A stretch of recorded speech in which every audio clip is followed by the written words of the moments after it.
you so much for watching and liking the videos. Yeah, so tomorrow is a big game with Springboks versus Italy. I think it's a crunch game for South Africa. Though it's a do or die clash. To be quite honest with you, because if we lose this, we're definitely out. We're going home. So it's one that we have to win and win well. I'd say we need to get a bonus point at the very least out of this game, and we really need to put Italy in their box. I think their coaches, he's openly come out and he said that he's targeting this game. And as we saw with Japan weren't necessarily targeting the Irish game, but they wanted to do well in that game. The win was a bonus for them. So for us, I think we really need to be aware and be cautious of the challenge that Italy is going to bring. So they're very well coached, they're well drilled. I think they have a very good pack, and they've been looking very good in terms of their play.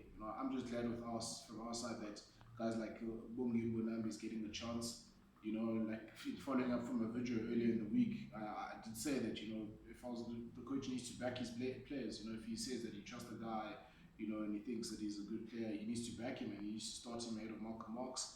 And that's what he's done. So I'm very pleased with that. I'm glad to see Beast getting a start as well, because I don't think he's a bench player, and he's particularly effective coming off the bench. He has his days depending on the opposition. And then Malherba, I think that's the only selection in the front row where I'm just like, is this guy really fit optimally? As our tight head, but that's, I think the coaches, they know what they have in him, so that's their decision. I just don't necessarily agree with that, and I would have given Vincent Koch a chance, because surely he's faced a lot of these guys in the European season, so you'd already know how to play against these fellas, from Italy. And then in the second row, look, I'm glad to see Luat Diak getting a chance, but I'm just wondering how he's leapfrogged Oji Snyman in terms of the starting lineup. But I guess, with Snyman, they're looking at him as an impact lock forward to come bring in the offloads with the carries, bring some sort of deception.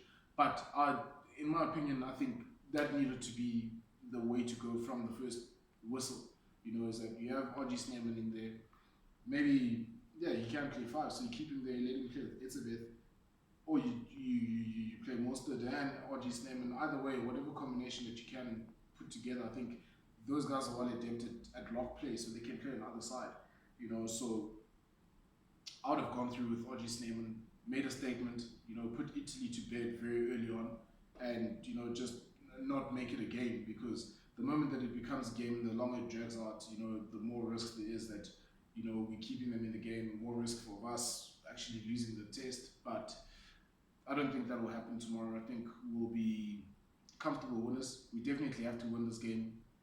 We have to get a bonus point, I'd say, to really put a marker down in terms of going to the last pool game, building up into the quarters. We really need to start building that momentum and making statements. Still, we don't see Elton Yankees in the match day 23. Okay, fine. Yes, I understand that maybe he didn't perform too well against Namibia, and Francis Steyn has been backed as the replacement flower for centre or fullback. So you can't really argue with what the coach has decided. So let's give it a chance. Let's see what happens. But with the inclusion of Damian Willemse, or the call up of Damian Willemse to the squad after Warwick's not Warwick's Jesse Creel's injury, then I'd say